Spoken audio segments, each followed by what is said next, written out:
Bien, vamos a empezar entonces, ¿ya? Ya creo que ya no están ingresando más. A ver,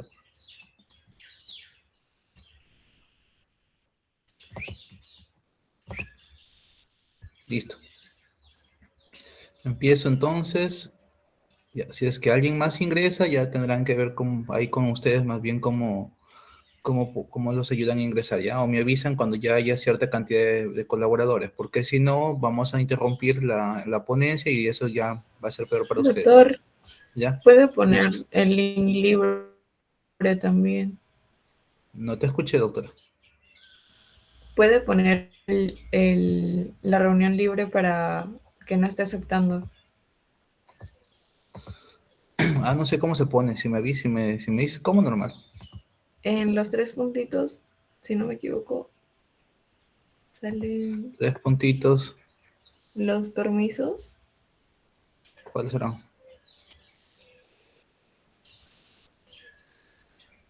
Ay, es que a mí no me sale igual. Bueno, ya no hay. Ya, no importa. Igual, ya dejamos bastante tiempo. Listo.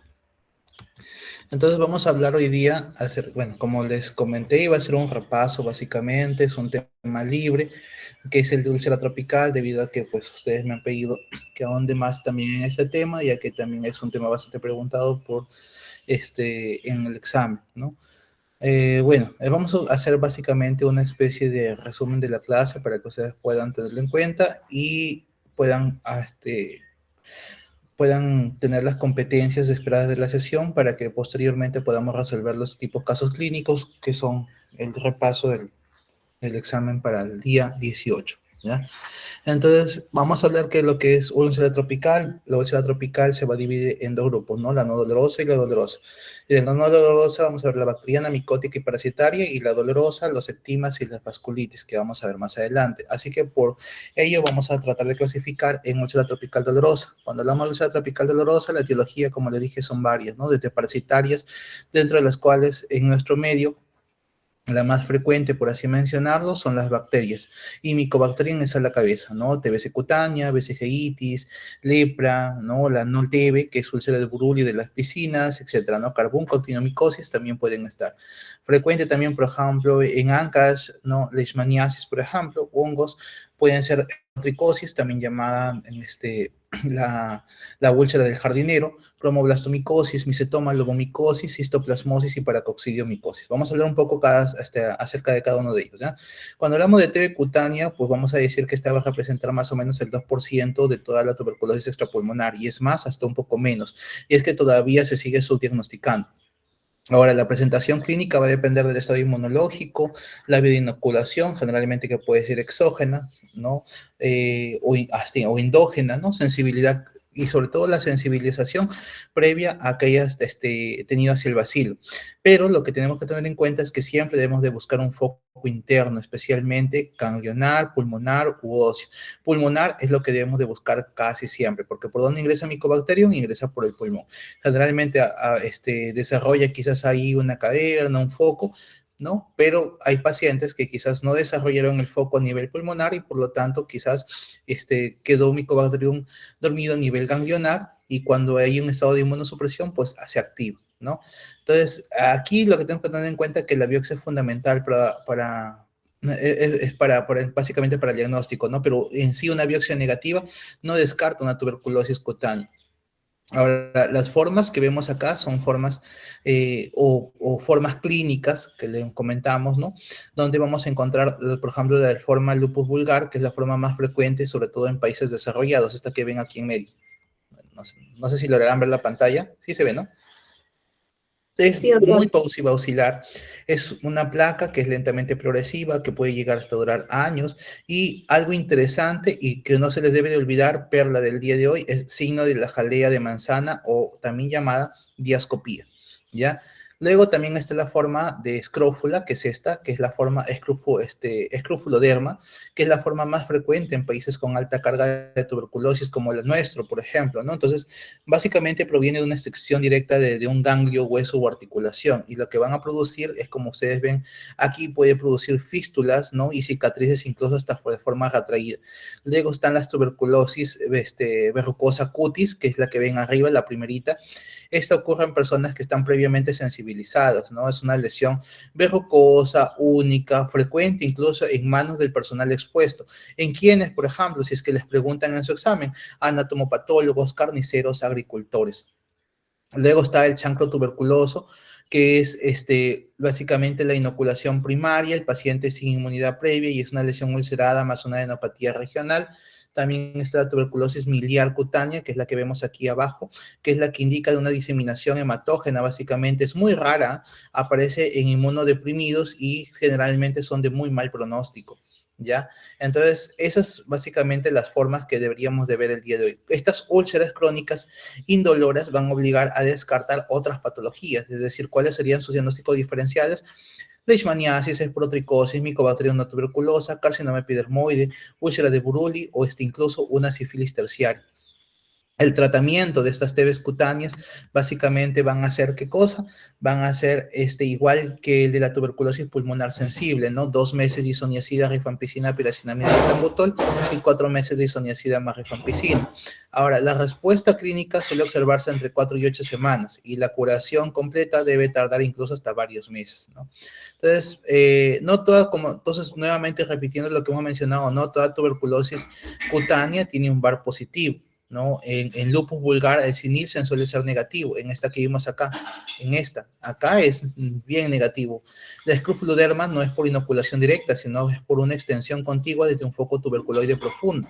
La verrucosa ocurre en pacientes previamente inmunosuprimidos, ¿no? Y el PPD negativo no excluye tampoco una tuberculosis cutánea, ¿ya? Entonces vamos a ver si es que alguien más se agregó, ya que está, antes que suena por acá el...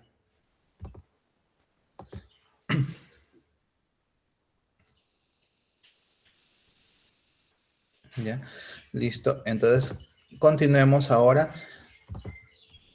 con BCG-itis. BCG-itis es una complicación causada por una cepa vacunal de Mycobacterium bovis. Ya, entonces, esta se deba tras la vacunación básicamente con la BCG. Es básicamente una infección de la cepa vacunal y esta puede ser local, que es la más frecuente, puede ser regional, que es la que incluso forma adenitis, como la que vemos aquí en pantalla en la parte inferior. No se ve mi flecha. A ver, acá está. Esta, ¿ya? Y la diseminada, que es mucho más grave. Entonces, los factores básicamente de riesgo que van a tener con estos pacientes es la deficiencia, ¿no? Inmunológica. Pueden haber también, digamos, menos frecuentes lo que son las enfermedades crónicas granulomatosas, ¿no? Deficiencia del receptor del interferón gamma o incluso en un paciente con infección por VIH avanzada. En el caso, un lactante con BCG diseminada debe incluso estudiarse por inmunodeficiencia hasta demostrar lo contrario. Entonces, ¿qué es lo que vamos a tener en la presentación clínica de estos pacientes? Vamos a tener una úlcera persistente en el sitio de vacunación que va a ser incluso más de 3 a 4 meses con una secreción crónica y un acceso frío. Fíjense ustedes acá cómo está el bebé, ¿no? Una adenopatía axilar que generalmente es ipsilateral a la zona donde se colocó o se inoculó básicamente la vacuna y puede fistulizarse incluso, ¿no? También podemos decir que la forma diseminada, que es la BCG-osis, el paciente presenta fiebre, hepatoesplenomegalia, pérdida de peso, osteomielitis, pueden haber incluso infiltrados pulmonares, puede haber múltiples adenopatías, ¿no? Y el diagnóstico se va a hacer a través de biopsia con granulomas. VAR incluso puede ser positivo, cultivo PCR incluso para identificar al Mycobacterium bovis, y lo que sí no se olviden que lo que tenemos que investigar es el estado de inmunosupresión o inmunodeficiencia, ¿ya? Por sobre todo si es que la enfermedad que es extensa. En el caso del tratamiento, pues algunos adenitis pequeñas pueden observarse en el caso de las que son localizadas, pero si hay una supuración importante, sí se requiere aspiración. Para los casos de enfermedad moderada o grave, si utilizamos isoniazida, rifampicina y etambutol, ajustando según la gravedad y sobre todo la respuesta clínica del paciente, ¿ya? Luego vamos a hablar acerca de la úlcera de Buruli. En cuanto a la úlcera de Buruli, ¿no? Que es por Mycobacterium ulcerans, básicamente, Es una infección necrosante, por así mencionarlo. Fíjense ustedes esta imagen, ¿no? Es la tercera Mycobacterium más frecuente después de la tuberculosis y de la lepra, sobre todo que en zonas endémicas. Como ya les comenté, la agente causal es Mycobacterium ulcerans y su principal factor de virulencia es lo que es la micolactona, que es una toxina que va a producir lo que es necrosis extensa del tejido, la inmunosupresión local y sobre todo el estado analgésico, ¿no? Por eso es que la lesión suele ser indolora. Por eso es. ¿Por quién entonces? Pregunta de examen.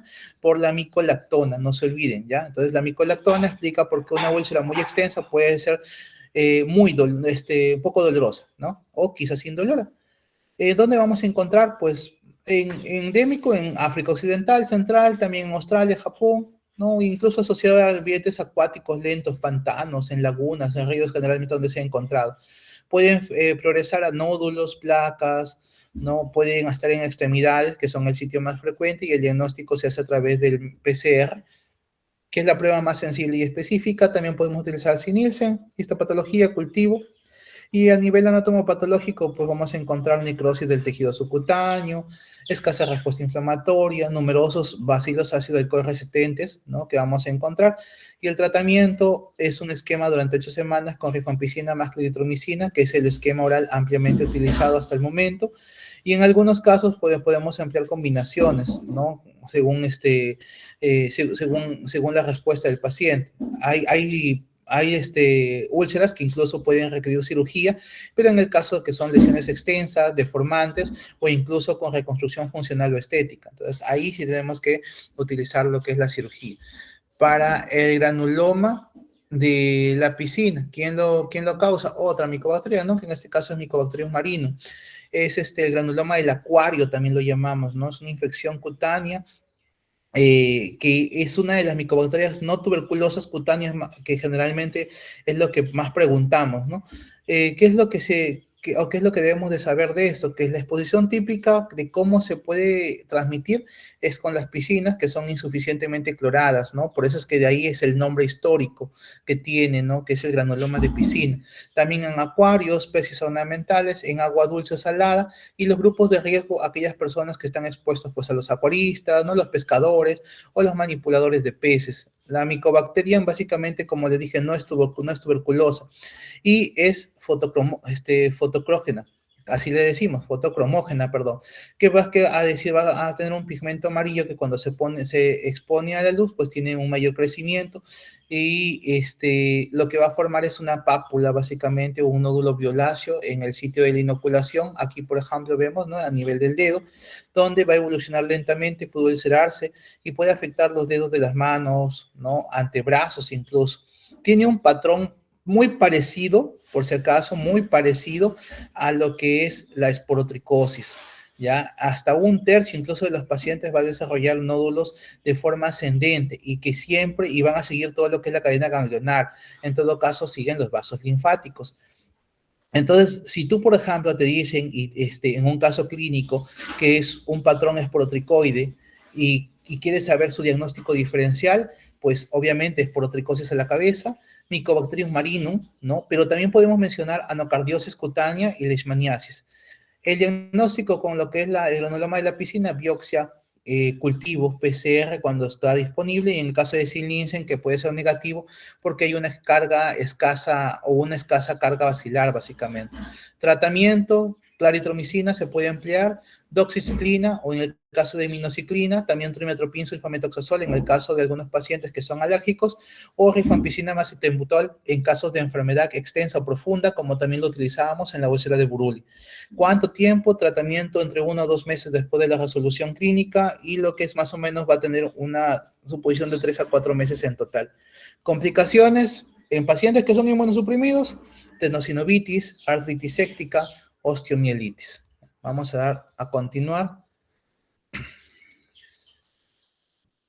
Por aquí me están pidiendo de favor que los acepte.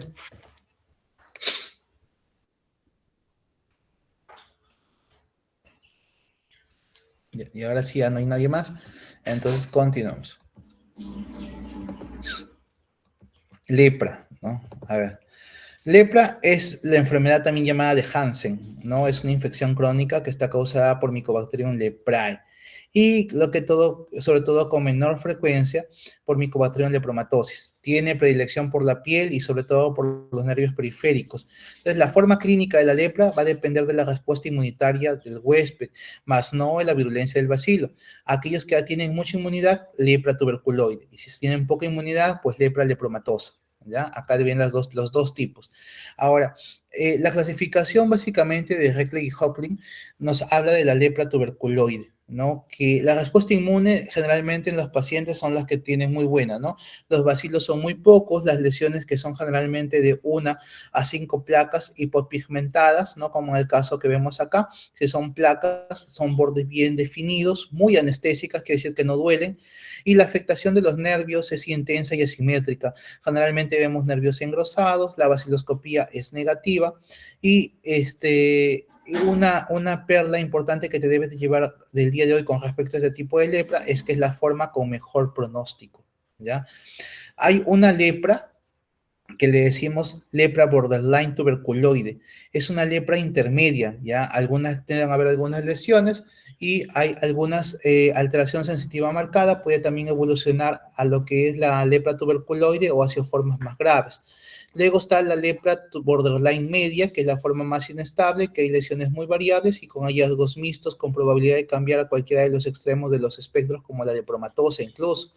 Y luego sigue la lepra borderline lepromatosa, donde hay muchas lesiones, bacilos abundantes y la neuropatía es más simétrica para poder llegar finalmente al tipo lepromatosa. Esta lepromatosa, generalmente la respuesta inmunológica es muy deficiente, los bacilos son demasiados, son muchísimos, las lesiones son simétricas, fíjense ustedes, son difusas, nódulos, pápulas de infiltración y en la cara algo que te va a llamar la atención es la fase leonina, facies leonina. Esa es pregunta de examen. El compromiso es generalmente los nervios, los ojos, la nariz, los testículos también y la baciloscopía es muy positiva. Hay una prueba que le llamamos la prueba de lepromina. Para el tipo de lepra lepromatosa es muy negativa, para el tipo tuberculoide en el caso es positiva. ¿Ya? Luego vamos a continuar. Parece que alguien se ha agregado. A ver.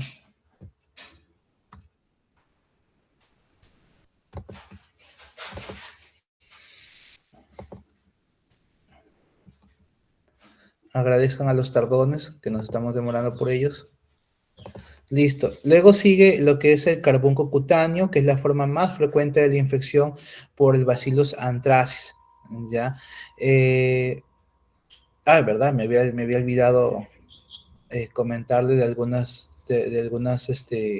perlitas que tenían que tener en cuenta para el caso de lo que es la lepra, perdón. No se olviden entonces que la pérdida de la sensibilidad es el hallazgo clínico más importante. No duele, es muy, muy, muy importante eso, pérdida de sensibilidad. Compromiso de nervios periféricos es característicos, los nervios más afectados, cubital mediano, peroneo común, tibial posterior y auricular mayor. La baciloscopía negativa no descarta lepra, especialmente en esta forma, que es la forma tuberculoide, y el bacilo no se cultiva en medios artificiales. Su reservorio principal es el humano y también se han descrito reservorios animales, entonces no se olviden, ¿ya? Ahora sí, entonces con el canto del carbunco cutáneo es la forma más frecuente de infección por Bacillus anthracis. Generalmente hasta en el 95% de los casos es una zoonosis ocupacional, ¿no? ¿Cuáles son los grupos de riesgo o quiénes son los que te van a hablar generalmente de los casos clínicos? Son los ganaderos, los veterinarios, los carniceros, ¿no? Los trabajadores que trabajan manipulando lana, cuero, pieles, ¿no? Entonces, el antecedente de contacto generalmente con animales herbívoros o sus productos es una pista muy clave para esta enfermedad. En cuanto a la microbiología, pues es un bacilo gram positivo, ustedes lo están viendo acá. Es aerobio, formador de esporas. ¿Ya? ¿Qué más? Los factores de virulencia, siempre preguntan. Antígeno protector, factor de edema y factor letal. Son tres. Produce tres proteínas, factores de virulencia, antígeno protector, factor de edema y factor letal. Esa es una pregunta interesante.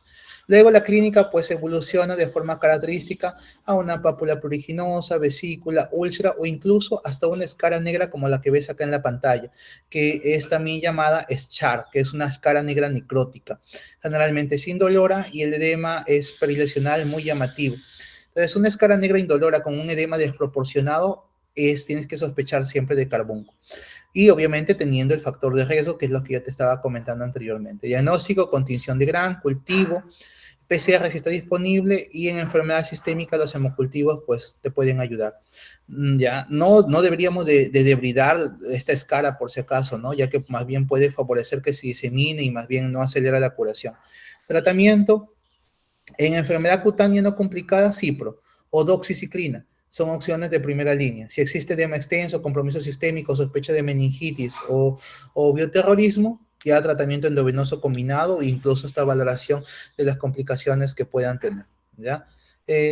Nada más con eso. Luego, ya, empezamos ahora con actinomicosis. En el caso de lo que es actinomicosis, sabemos que es una enfermedad, una infección crónica, supurativa, granulosa, que está causada por Actinomyces israelí, que es un bacilo positivo.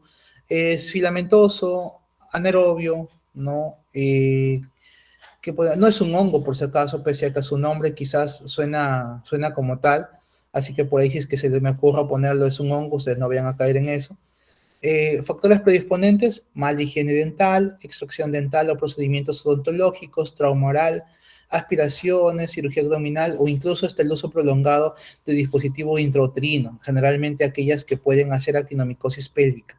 Entonces, las formas clínicas, generalmente la más frecuente es la que vemos en pantalla, cervicofacial, que da hasta el 50 al 60% de los casos. Miren ustedes, justo a nivel de la mandíbula, le llamamos la masa dura o mandíbula leñosa. No se olviden, masa dura, mandíbula leñosa, que es generalmente la formación de un absceso, fístulas múltiples, drenaje de material purulento. También puede estar en el tórax, que es por aspiración, o puede simular una tuberculosis o cáncer pulmonar. Abdominal, después de una cirugía, perforación o apendicitis, generalmente es una masa abdominal de evolución lenta, y en la pélvica, que está relacionada al DIU de larga duración, que puede confundirse incluso hasta con un tumor ginecológico. En el caso de un hallazgo clásico interesante son los gránulos de azufre, que son pequeños gránulos amarillos en el pus.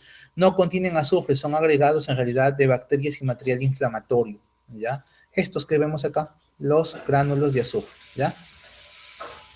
El aspirado de biopsia profunda, ¿no? Es parte del diagnóstico, tinción gran, cultivo, y el tratamiento es penicilina G intravenosa. No se olviden, sobre todo para enfermedad extensa, o incluso podríamos continuarle ya vía oral con amoxicilina. Duración del tratamiento, 6 a 12 meses. Incluso se puede acortar si es que se logra el drenaje quirúrgico y la enfermedad se localiza. Así que es prácticamente lo que tenemos que mencionar para actinomicosis. La esporotricosis. La esporotricosis es otra de las enfermedades que vamos a ver el día de hoy. Es la enfermedad del jardinero que les comentaba, ¿no? Es transmitida o producida por Sporotrix schenki complex. Como le dije, más conocida, y para que lo sepan, enfermedad del jardinero de las rosas, así le decimos. Es causado este Sporotrix schenki por un hongo dismórfico que generalmente vive en tierra, en el musgo, en las espinas de las rosas. Ahora entienden por qué le llamamos la enfermedad del jardinero de las rosas. Ahora, factores de riesgo ya lo mencioné: jardineros, agricultores, floristas, trabajadores forestales o incluso manipuladores de musgo. Aquí en América Latina también puede transmitirse por arañazos o morduras de gatos infectados, así que así que por ahí quizás les digo, porque vayan a pensar que solamente Bartonella henselae nada más es por el arañazo de gato. No, también puede transmitir, sobre todo si tienes la infección por Sporotrix schenki, por el gato. Formas clínicas, las más frecuentes, la linfocutánea, esta que ves en pantalla. 75 al 80% de los casos, las más frecuentes, comienzan como una pápula, un nódulo, y luego aparecen los nódulos ascendentes siguiendo los vasos linfáticos. En general, pues es muy, muy clásico, porque sigue lo que es la cadena ganglionar, ¿no? Luego sigue una cutánea fija, que es la lesión única sin diseminación linfática. Es más frecuente en personas que tienen una respuesta inflamatoria buena, ¿no? Luego está la cutánea diseminada, que es muy rara, generalmente en los inmunosuprimidos, y la extracutánea, que puede producir osteoartritis, sinovitis, endoftalmitis o meningitis. El diagnóstico: cultivo, biopsia, granulomas y levaduras que pueden estar escasas, como las que vemos acá, la tinción SPAS, y también le llamamos la de Drocox-Gomori. En histología, pues no se observan fácilmente las levaduras debido a que hay una baja carga fúngica, pero cuando el paciente está bastante cargado, pues vemos lo que aparece acá, ¿no? Luego sigue el hallazgo característico en el caso de lo que son las levaduras alargadas, que son estas. Si se dan cuenta, le llamamos en forma de cigarro, por ejemplo. Es uno de los hallazgos microscópicos más clásicos.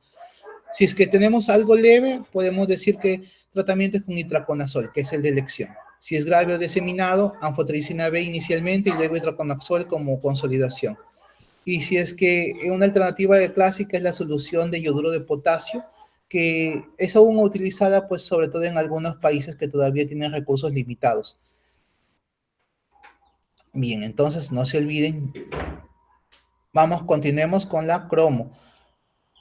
Algunos le tienen miedo a esta enfermedad porque siempre pregunto de cromoblastomicosis.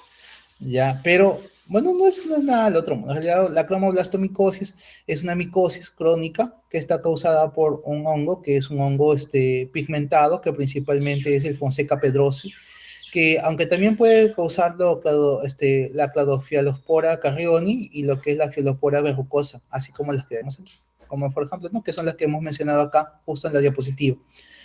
Es muy frecuente en regiones tropicales, ¿no? Predominan quienes en agricultores, campesinos, trabajadores forestales y generalmente lo adquirimos después de que hay una inoculación traumática con las espinas, las maderas o las astillas de las maderas. Entonces, el antecedente clásico que siempre te van a decir en tu examen es un trabajador rural que tiene una lesión verrucosa con años de evolución. Entonces, eso es lo que te va a decir tu caso clínico, ¿no? ¿Qué es lo que vamos a encontrar generalmente? Una pápula, un nódulo, y que con los años va a evolucionar a placas verrucosas o lesiones como estas, que son lesiones en coliflor, ¿no? Son hiperkeratósicas, costrosas, y la localización más frecuente, la pierna y los pies. Es muy lenta la evolución durante años, por si acaso, ¿no? Incluso hasta décadas, así que ya saben. Hallazgos patognomónicos en cuanto a lo que es la celularidad o células muriformes, que son cuerpos escleróticos, son células de Meclar, o también vamos a encontrar los Cooper pennies, ¿ya? O los Cooper pennies, que son los famosos monedas de cobre, ya que son los cuerpos escleróticos, son células fumagoides o muriformes a nivel de la anatomía patológica, son marrones. Fíjense ustedes acá en la diapositiva de pared gruesa, con tabiques transversales y longitudinales. Entonces, ojo, pregunta de examen, el examen directo es para el diagnóstico es con KOH, que puede mostrar estas células muriformes, y la biopsia con granulomas, hiperplasia pseudoepitelematosa, células muriformes, y el cultivo que permite identificar prácticamente la especie. Para el tratamiento, enfermedad leve o moderada, itraconazol o terbinafina, lesiones pequeñas, crioterapia, excisión quirúrgica, y para lesiones extensas, pues antifúngicos más métodos físicos.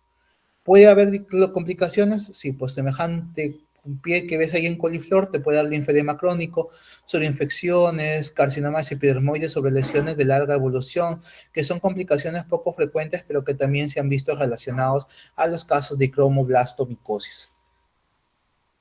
Bien, vamos a continuar entonces ahora con la vomicosis, no sin antes ver si es que todavía tenemos a alguien esperando, porque algunos son un poquito tardones.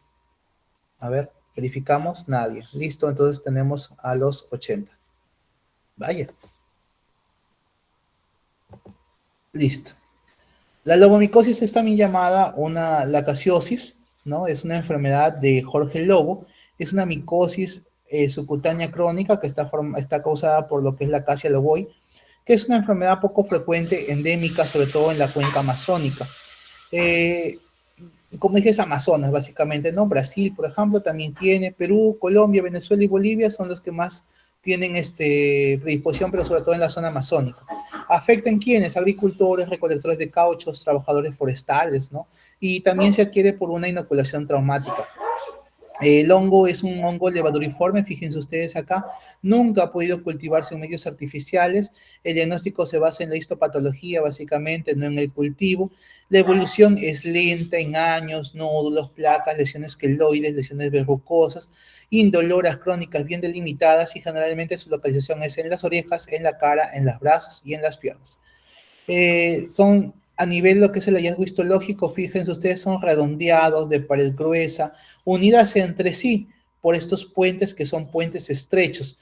Normalmente lo que yo te voy a preguntar, ¿no? Que son los collares de cuentas o string of pearls, Ya, este patrón en cadena es prácticamente patognomónico de lo que es la lobomicosis.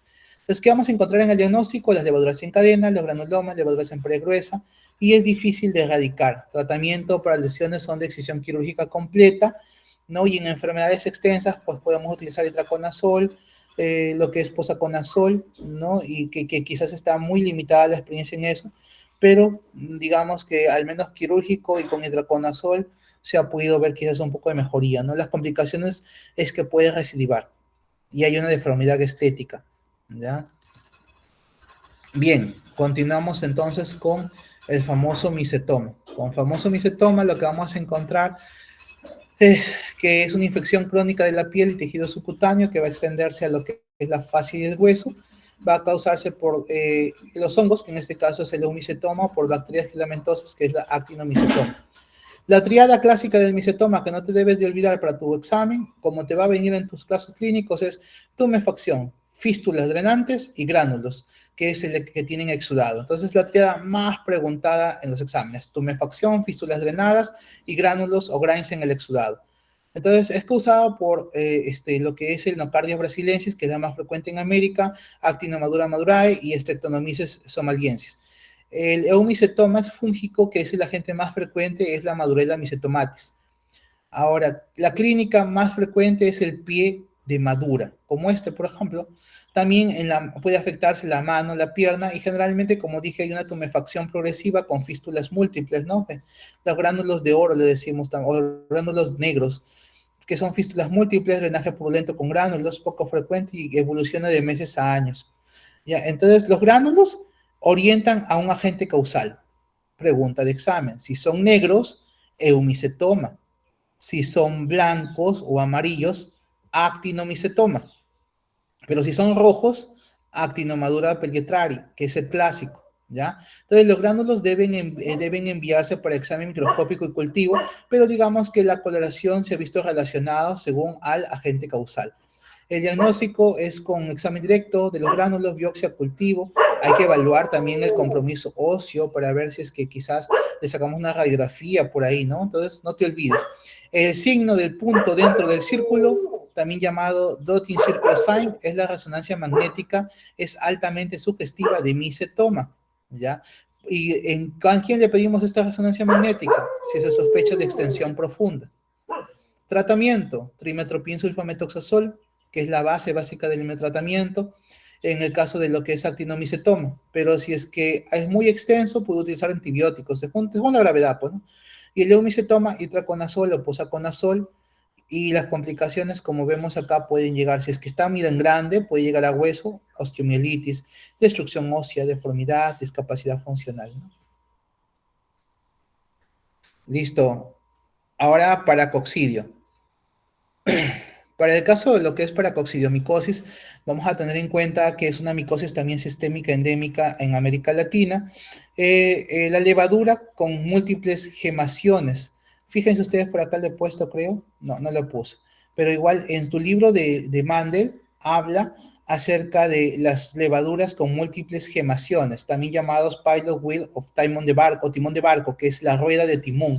No te olvides, entonces, si en la anatomía patológica yo te pregunto por el pilot wheel o el timón de barco o la rueda de timón, generalmente son levaduras con múltiples gemaciones y que son patognomónicas de paracoccidiomicosis, ¿ya? Entonces, ¿en dónde lo vemos? En Brasil, ¿no? En la mayoría de los casos. Perú, zona amazónica, Colombia, Venezuela, Ecuador y Argentina. Y factores de riesgo, los agricultores, trabajadores rurales, ¿no? La exposición al suelo. ¿Cómo se transmite? Pues se adquiere por inhalación de las conidias, no por inoculación cutánea, sino porque lo que haces es que lo aspiran, ¿no? Lo inhalan esas conidias.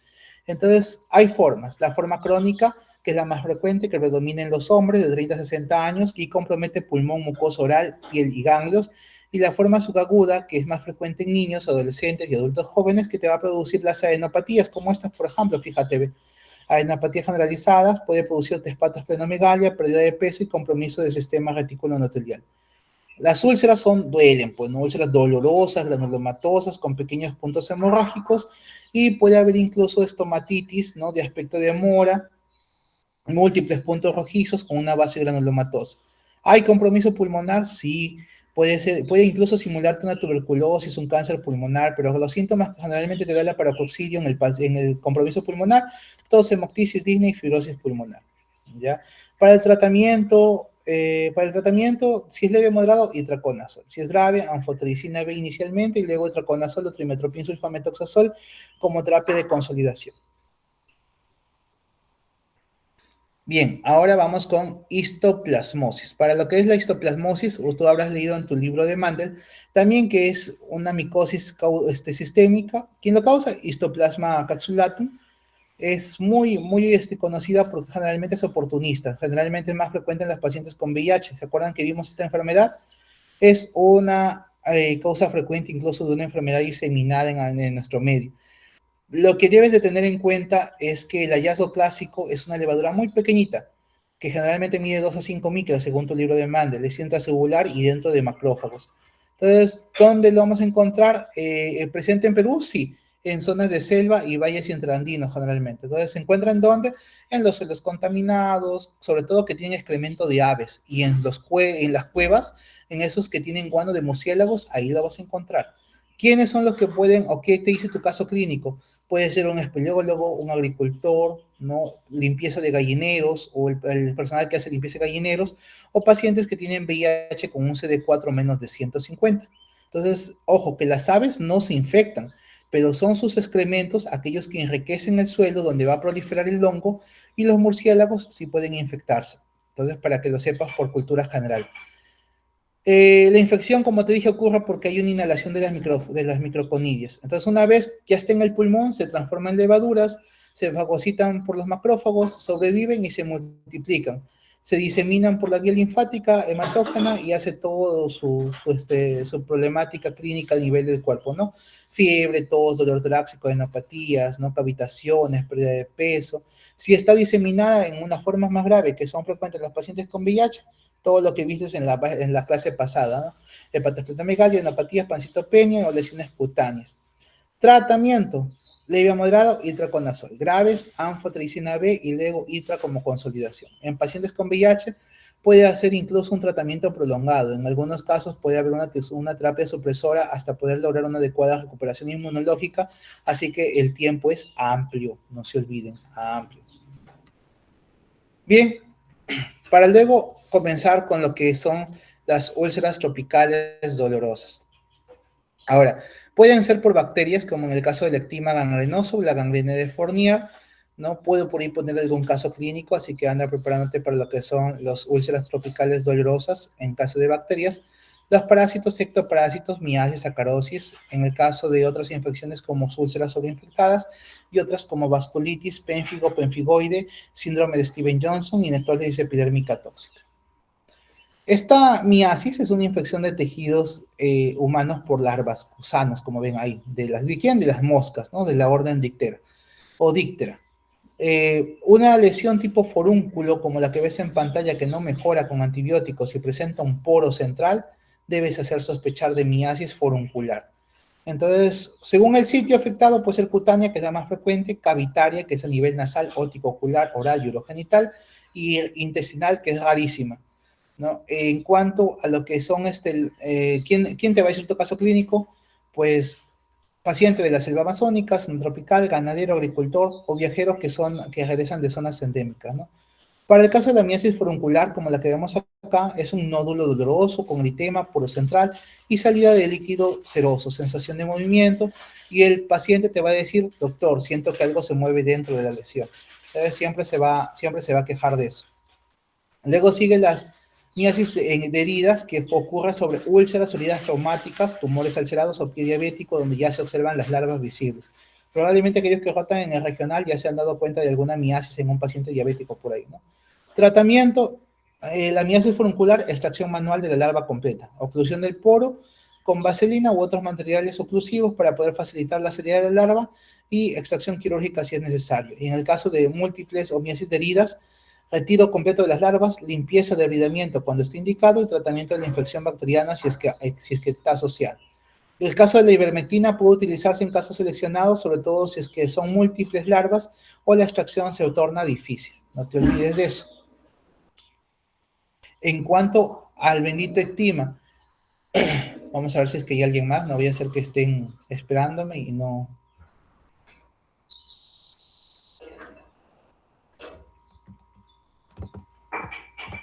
Vaya, están los 80. Están atentos porque todavía no he puesto las preguntas. Ya, ectima. En cuanto al ectima, es también una infección bacteriana, es la forma ulcerativa del impétigo, ¿no? Es causada por Streptopiógenes y con frecuencia también por Staphylococcus aureus. Es un impétigo, pues, ¿no? Que atraviesa la epidermis y llega a la dermis y por lo que deja cicatriz al curar. Factores de riesgo: mala hacinamiento, desnutrición, diabetes, insuficiencia venosa, traumatismos o picadura de insectos. Clínica: puede aparecer una vesícula pústula, una costra gruesa adherente, amarillenta, marrón, como la que vemos acá, mira, fíjate, amarillenta, ¿no? La costra. Y al retirar la costra puede aparecer una úlcera que llamamos la úlcera en sacabocados, ya, punched out. Luego también está la base purulenta, bordes lobulados, elevados, perdón, y generalmente la localización son piernas y pies. El diagnóstico es clínico, ¿no? Puedes también quizás ver, aislar el germen a través de un cultivo de exudado. Y el tratamiento son de las lesiones limitadas, limpieza, retiro suave de costras, antibióticos tópicos, pero si ya es un establecido, generalmente requiere antibióticos sistémicos, ¿no? Y sabemos que si es Strepto y aureus, diclosaxilina, cefalexina, y si es que hay riesgo de, no sé, de alguna resistencia bacteriana, pues el tratamiento es según la epidemiología local y de los cultivos, ¿no? Sobre todo si es área hospitalaria, se puede ampliar el esquema antibiótico. Esta ericipeloide. El ericipeloide también es otra también de las infecciones cutáneas. ¿Quién lo causa? Erysipelotrix roxipatiae. No puede confundirse con la erisipela, por si acaso, generalmente causada por Streptococcus. ¿Quién la va a tener? Fíjense ustedes, aquí hay una imagen bastante interesante. El pescadero o el carnicero, más una lesión violácea dolorosa en la mano, tienes que pensar en Erysipelotrix roxipatiae. Ya, entonces, la epidemiología de los grupos de riesgo se va a basar en los carniceros, pescaderos, veterinarios, ganaderos, cocineros, aquellos que son manipuladores de aves, cerdos y mariscos. Entonces, la infección ocurre con cortes pequeños, pinchazos o abrasiones. Ya, la clínica va de 2 a 7 días de periodo de incubación y luego se pone una placa violácea, como la que ves aquí, bien delimitada, dolorosa y de crecimiento lento. Sitio más frecuente: dedos y manos, y generalmente hay poco edema, escasa fiebre, sin supuración. Tratamiento: de elección, penicilinas o amoxicilina en formas leves. De alternativas, si es que es alérgico, cefalosporina, clindamicina, fluoroquinolonas. Luego tenemos la úlcera fagedénica, ¿no? Tropical. En cuanto a la úlcera fagedénica tropical, también generalmente la vamos a encontrar en aquellos que eh, en los niños, ¿no? De zonas tropicales que tienen un antecedente de traumatismo. Generalmente les decimos en caso clínico: úlcera dolorosa, maloliente, rápidamente progresiva, con necrosis y bordes acabocados en un paciente de zona tropical, pensar en esta úlcera fagedénica tropical, ¿ya?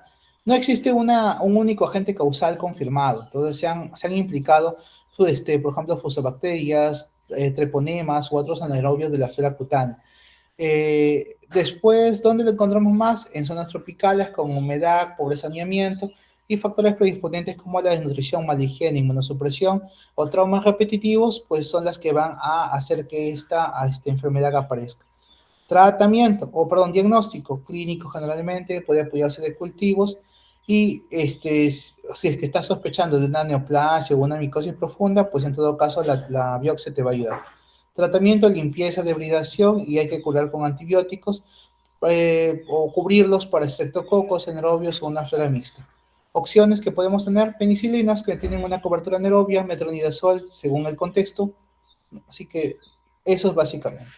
En cuanto a la úlcera tropical, entonces es más común que sea no dolorosa, ya sea por leishmania, micobacterias, hongos o carbunco, y es dolorosa y más común en que se ocasione por sobreinfecte por bacterias comunes como Staphylo strepto.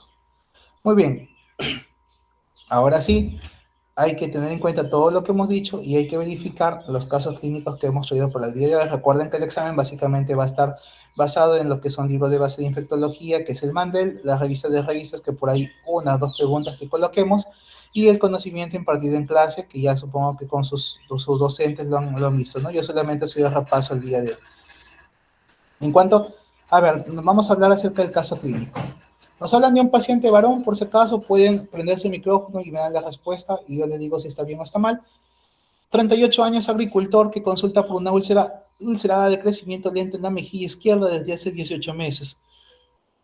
Requiere comenzó como una placa rojiza que progresivamente aumentó de tamaño, niega dolor, fiebre o pérdida de peso, y el examen presenta una placa infiltrada con bordes irregulares, áreas de cicatrización y ulceración superficial. La diascopía revela un color jalea de manzana. Te lo dije al inicio, si no lo sabes, te pego. Cuéntame, ¿cuál salió? La B. La B. Lupus La vulgar. B. Lupus vulgar. No te olvides entonces, mira que te estoy dando la clave, jalea de manzana. Generalmente todo lo demás es distractor, ¿no? O son parte de la epidemiología, pero es la forma más frecuente, pues, ¿no? De tuberculosis cutánea en individuos con buena inmunidad celular, evoluciona lentamente, por eso es que te dice 18 meses, formando placas infiltradas que finalmente se ulceran y se cicatrizan. Y la endoscopía con aspecto de jalea de manzana, que es un hallazgo clásico.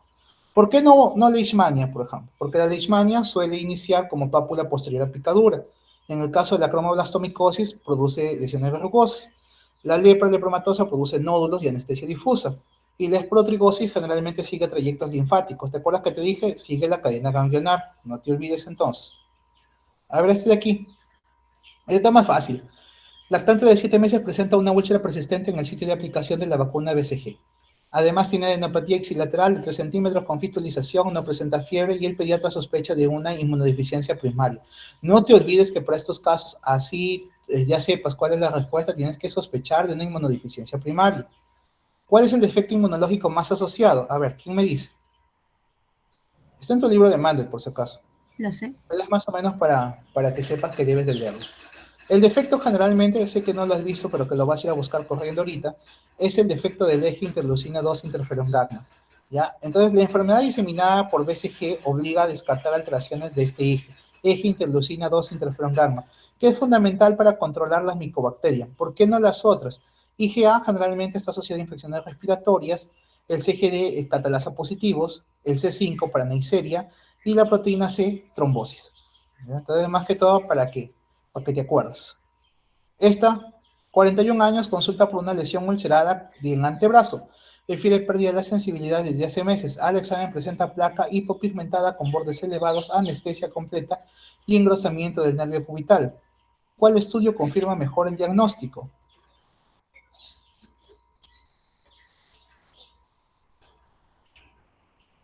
PCR. Muy bien, biopsia cutánea, ¿no? Demuestra granulomas alrededor de los nervios y anexos cutáneos y la carga basilar suele ser muy baja. No te olvides porque eso también te lo comenté hace un momento. Esta, a ver, 13 años, procedente de zona tropical, presenta placa indurada que evolucionó lentamente a una gran úlcera con bordes ensacabocados y sorprendentemente niega dolor, no tiene fiebre. ¿Cuál es el principal factor de virulencia? Hace un momento te dije cuál es el diagnóstico. Primero dime el diagnóstico. Estima. Primero dime el diagnóstico. Estima. Uy, cómo se ve que los 80 cabezas que están presentes no me han Úlcera de entendido. Buruli. Estima. Úlcera de Buruli. Estima. Por ahí, muy bien, úlcera de Buruli, muy bien, úlcera, alguien me entendió. Úlcera de Buruli. La úlcera de Buruli es ocasionada por Mycobacterium ulcerans, que produce ¿qué cosa? La micolactona, que es responsable de la necrosis tisular y de la inmunosupresión local. No te olvides, pues ya ves, te lo acabo de decir hace un momento y no me has prestado atención. Por las puras hago repaso.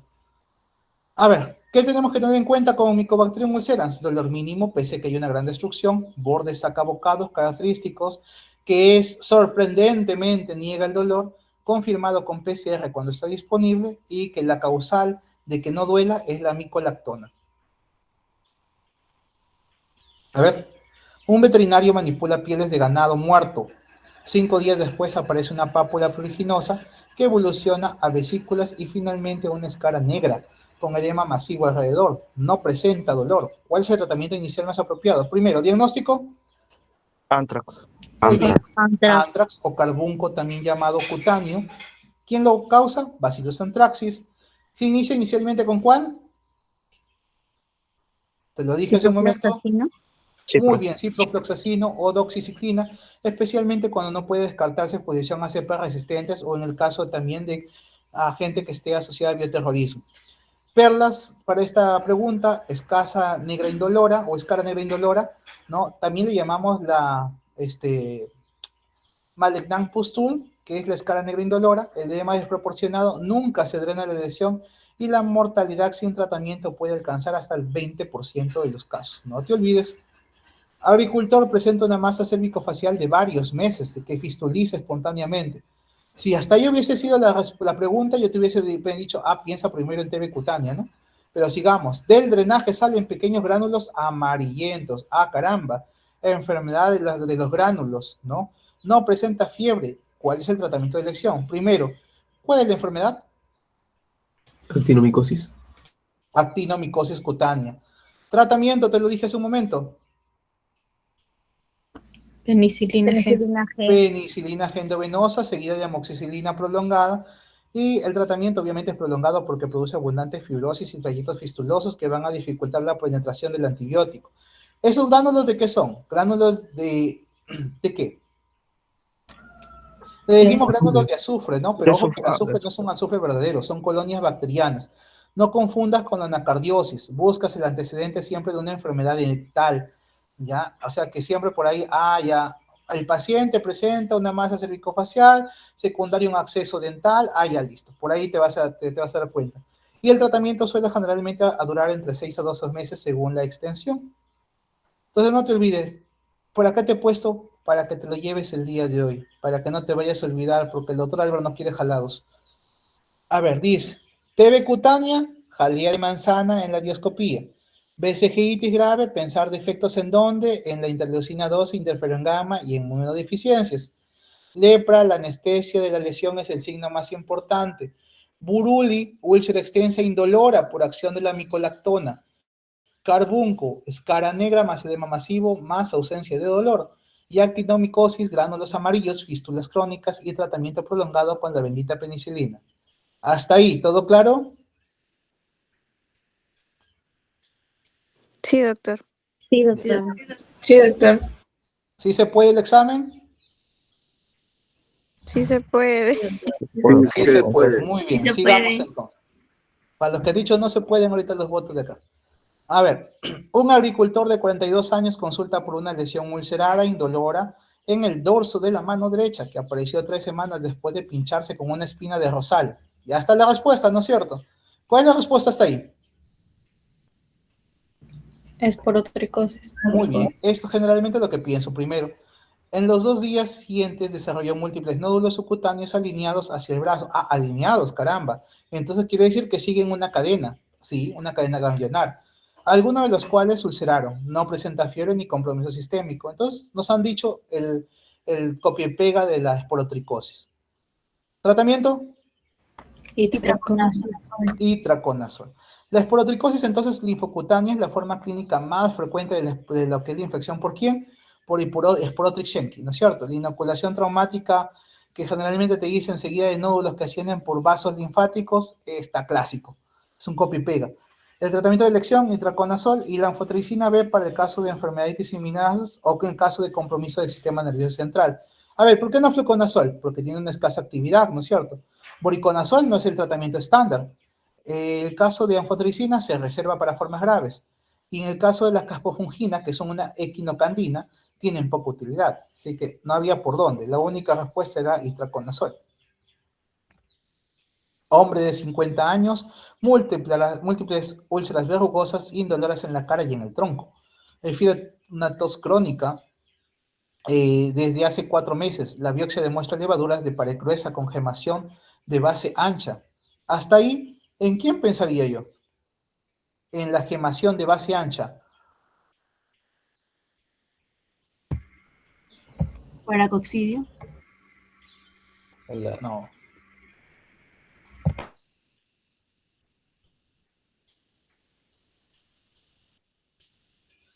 Mira, nuevamente te lo voy a decir. Te dije hace un momento, ¿quién ¿Lepra hace tuberculoide? invasiones? ¿Cómo? ¿Lepra tuberculoide?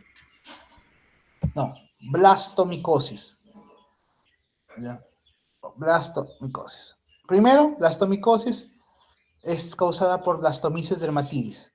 La gemación es de base ancha, los Broad Basis Wooding, es prácticamente diagnosticado la blastomicosis, ¿no? Las lesiones suelen representar diseminación desde un foco pulmonar incluso.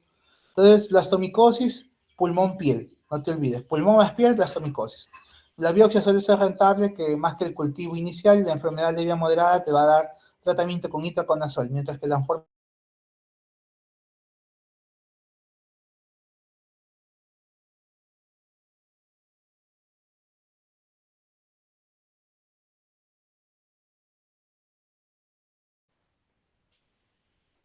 VIH, CD428, fiebre prolongada, pérdida de paso, besos, patos.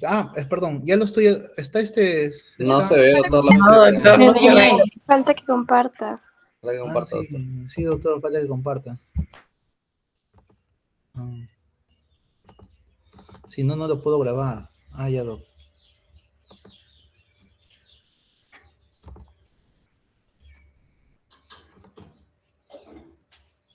Ya, listo. VIH, te dije, es bastante asociada al paciente con VIH, hace fiebre prolongada, espasmos esplenomegalia, úlceras orales, pero lo más importante, te dije la biopsia. Si ves pequeñas levaduras intracelulares dentro de macrófagos que se van a extender y van a hacer todo lo que es la diseminación hematógena, ¿cuál es? ¿Cuál es el diagnóstico? Anfotericina B, doctor. Anfotericina B liposomal. Pero ¿cuál es el diagnóstico? Pues primero. Porque yo no quiero que busques... Histoplasmosis. Muy bien, está bien. Ya ves, así tienes que decirme, yo te pregunto uno y yo te doy la respuesta del otro, porque si es que tú me vas a buscar en el Gemini o en el AI ahorita la respuesta, no vale, pues, ¿no? Ya bueno, es histoplasmosis diseminada grave, ya requiere inducción con anfotericina B liposomal y posteriormente mantenimiento con itraconazol. No te olvides, entonces, pacientes con VIH y CD4 menos de 150 tienen alto riesgo. Siempre hay que buscar pancitopenia y ferritina elevada, y el antígeno urinario tiene una alta sensibilidad de la enfermedad diseminada. No te olvides de eso. Esta es otra que bastante me llama la atención esta pregunta. Casi siempre me lo cogía de ejemplo. Pescador amazónico presenta desde hace 10 años múltiples nódulos queloides. 10 años, ¿ah? O sea, han evolucionado en el tiempo. Y algunas ulceraciones superficiales en pabellones auriculares y extremidades. Los cultivos son negativos. Primero, ¿cuál es la enfermedad? Lobomicosis. Lobomicosis. Lobomicosis. La acacia loboi.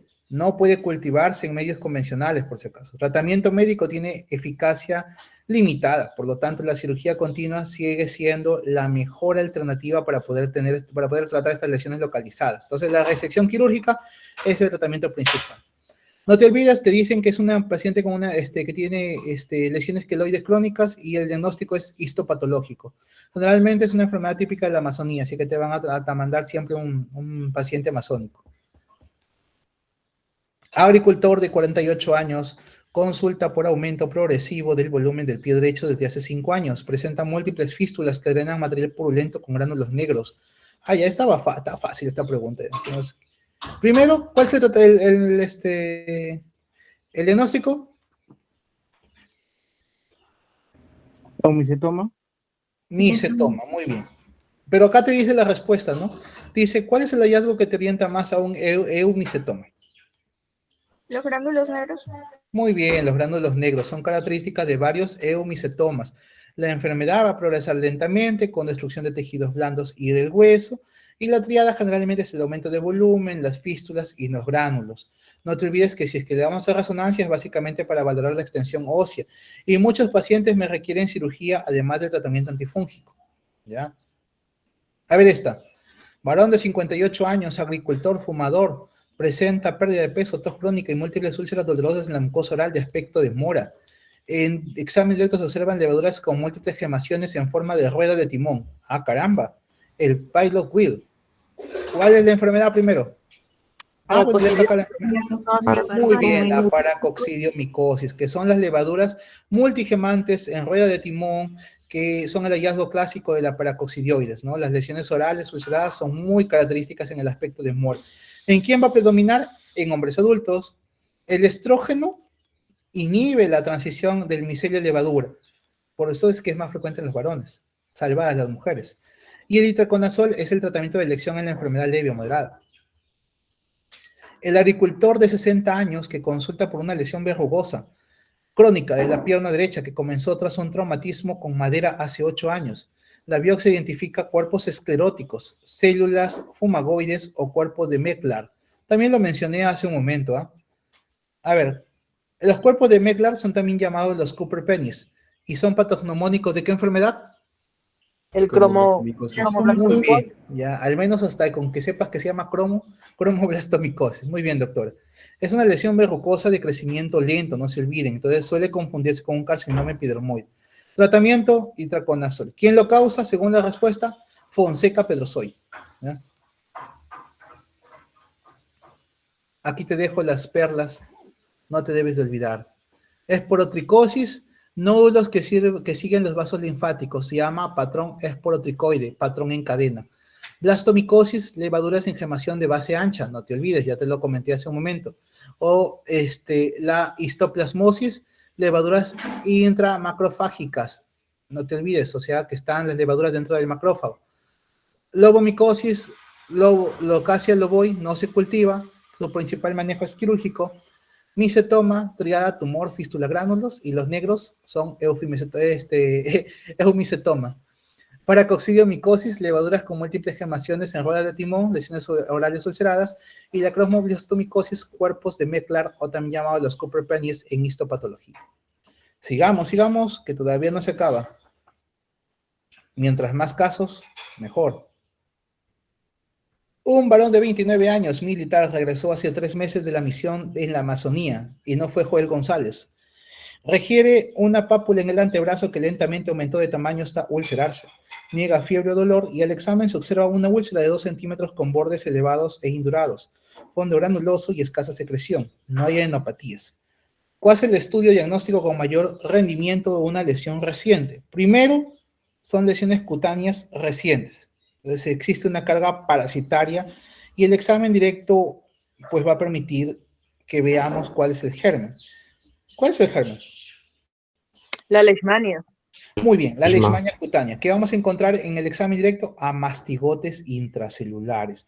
Por lo tanto, la respuesta aquí es frotis del borde activo con tinción de Gienza. La serología obviamente tiene una baja utilidad, te lo dije hace un momento. ¿Por qué no las otras? Veamos, hemocultivos siempre son negativos. La serología, sensibilidad limitada. La PCR es de poca utilidad y el coprocultivo no está relacionado.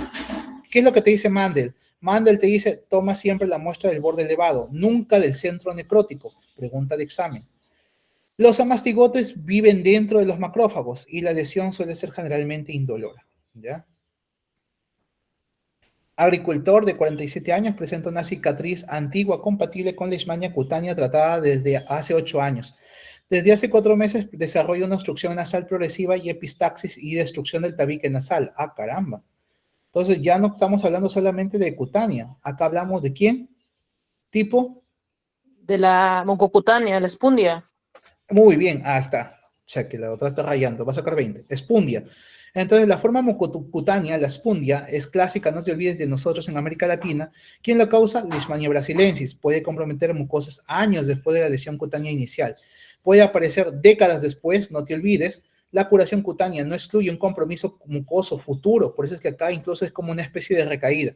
Y todo paciente con lesiones por Leishmania brasilensis debe evaluarse buscando sobre todo afectación de mucosas. La respuesta es Leishmania brasilensis. ¿Ya? Un paciente con inmunosupresión presenta más de 100 nódulos y placas infiltradas distribuidas en la cara y tronco de extremidades. Niega lesión ulcerada. La biopsia muestra abundantes macrófagos llenos de amastigotes. ¿Cuál es el mecanismo inmunológico que explica esta presentación? Aquí es un tipo de pregunta que obviamente no te voy a poner así todas, ¿no? Pero quiero que sepas que igual es probable, porque veas que hay niveles de dificultad como que muy fáciles, como término medio, y pregunta como esta. Yo sé que tú la sabes, porque en realidad no hay otra respuesta. 1. La incapacidad para poder desarrollar una respuesta celular eficaz permite que haya una enorme proliferación parasitaria. ¿Y a quién generalmente lo debemos? A que haya una deficiencia. ¿De quién? De la TH1. No hay otra. Así que la respuesta, por mucho que digan, qué difícil ha sido esta pregunta, por Dios, no, lo encuentro en dónde, en el Mandel, no. Solamente pensándolo, tranquilo, respirando tranquilo, profundo, la desarrollaste. Entonces no te olvides, miles de parásitos en la biopsia, muy difícil de tratar y altas tasas de recaídas, es Leishmania difusa. Joven de 22 años que regresa de la selva con una lesión nodular dolorosa en el cuero cabelludo, refiere sensación intermitente de movimiento dentro de la lesión. Siente que algo se le mueve adentro. El examen se observa un pequeño orificio central donde emerge líquido seroso. ¿Cuál es el diagnóstico? Ya está fácil, ¿no? Miasis. Miasis por Ya, favor. Muy bien. Entonces, pensar siempre en viajeros. Orificio central que corresponde al espiráculo respiratorio de la larva, ese es. No comprime violentamente porque puede romperse la larva. Así que, normal. ¿Y eso qué es lo que tiene? Eso es lo que qué pasaría si se rompe la larva? Se disemina. Por eso es que no lo debes de comprimir. Paciente diabético con carcinoma facial. Ulcerado, desarrolla mal olor intenso y abundantes larvas visibles dentro de la lesión. ¿Cuál es la primera medida terapéutica? También te lo dije, ¿ah? No te olvides, tratamiento, retirar. Debridamiento y extracción. Exacto, debridamiento y extracción. El tratamiento es retirar completamente las larvas. Hacemos la limpieza quirúrgica y tratamos las infecciones bacterianas secundarias cuando existan, pues, ¿no? Ivermectina, no te olvides, puede ser útil como complemento. Evaluamos necrosis e infección secundaria y buscamos enfermedades que puedan más bien exacerbar los síntomas. Entonces acá te lo dejo para que la veas nuevamente tus perlas del día de hoy. O sea que ya con esta ayuda es demasiado ya. Leishmaniasis cutánea, la muestra debe obtenerse del borde activo de la lesión. Leishmania brasilensis, mayor riesgo de enfermedad mucocutánea. Leishmania difusa, defecto de inmunidad celular con abundantes amastigotes. La miasis, la sensación del movimiento y el poro respiratorio que son muy sugestivos. A ver esta. Un hombre de 68 años, menciona, con diabetes mellitus, mal controlada, consulta por una lesión dolorosa en la pierna derecha de 2 semanas de evolución. Inicialmente fue una vesícula que rápidamente se ulceró y el examen presenta una úlcera de 2 centímetros con una costra gruesa y negruzca, bordes elevados y un halo eritematoso. No hay crepitación ni afectación sistémica. ¿Cuál es el diagnóstico más probable? Estima. Excelente, doctora. Es la forma ulcerativa del impétigo, ¿no? Va a comprometer dermis, suele aparecer en pacientes con diabetes, desnutrición, mal de higiene. ¿Quién lo causa? Streptopiógenes, aunque también puede ser Staphylococcus aureus, ¿no? ¿Por qué no las demás? A ver, ¿por qué no carbunco?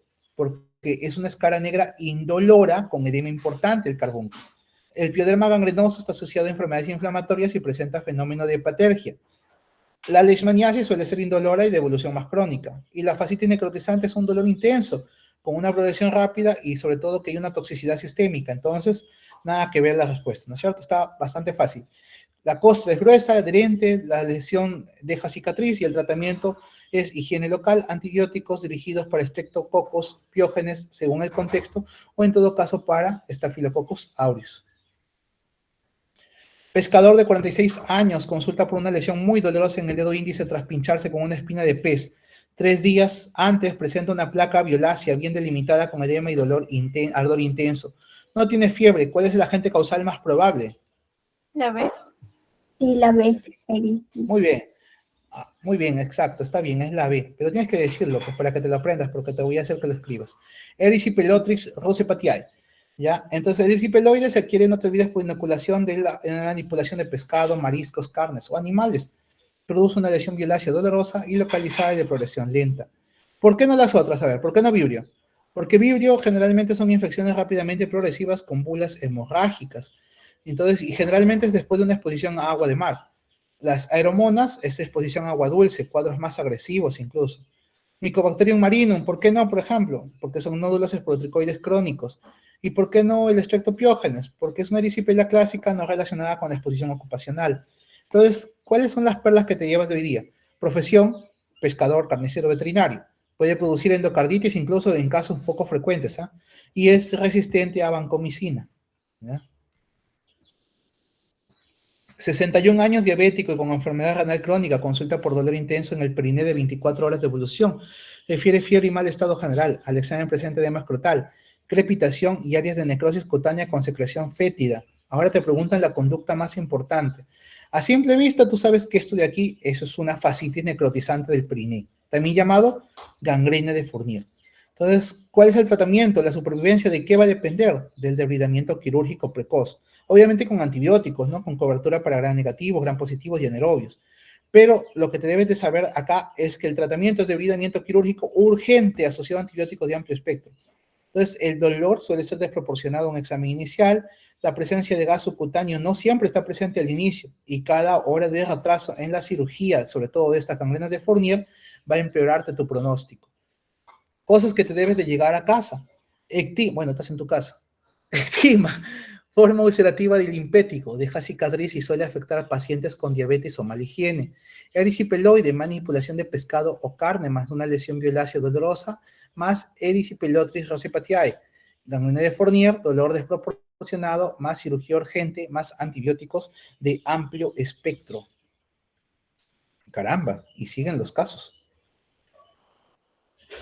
Hombre de 35 años, inicia con allopurinol por gota, ¿ya? Y te dice 2 semanas después desarrolla fiebre, dinafagia, conjuntivitis y máculas violáceas dolorosas que progresan a desprendimiento epidérmico en el 8% de la superficie corporal. Presenta erosiones orales extensas. ¿Cuál es la conducta inicial más importante? Suspendo. Suspender. ¿Y en qué empezamos? Steven Jones. Muy bien, doctor. Máximo con usted. No te olviden entonces, Steven Johnson, suspender inmediatamente el fármaco sospechoso. La medida más importante para retirar el medicamento desencadenante debe ser lo antes posible con estas reacciones. Tratamiento posterior es principalmente el soporte, similar a un manejo de un gran quemado, ¿no? Valoración de terapias inmunomoduladoras según sea el caso. Los fármacos son la causa más frecuentes. Allopurinol, sulfonamidas, anticonvulsivantes, algunos AINES son los desencadenantes del Steven Johnson. Compromiso ocular requiere valoración oftálmica precoz. Pero no te olvides que 20% menor Steven Johnson, 20% mayor necrólisis epidérmica tóxica. ¿Ya? Muy bien. ¿Listos para el examen? Chamano, cri cri. Con fe, doctor, con fe. Ah, ya. La fe. Como la fe, doctor. La fe mueve montañas, muchachos. Ya, he creído conveniente hacer esta presentación y este repaso porque sé que pues varios de ustedes agradezcan a los chicos del C, ya, también, no todos me han pedido en realidad, pero los chicos del C conmovieron, dijeron, doctor, porque a ellos sí, porque a nosotros no, y obviamente todos tienen el mismo derecho. Me parece genial que hoy día hayamos tenido entre 75 y 80 personas, 5 se fueron, pero no hay ni modo, no hay problema.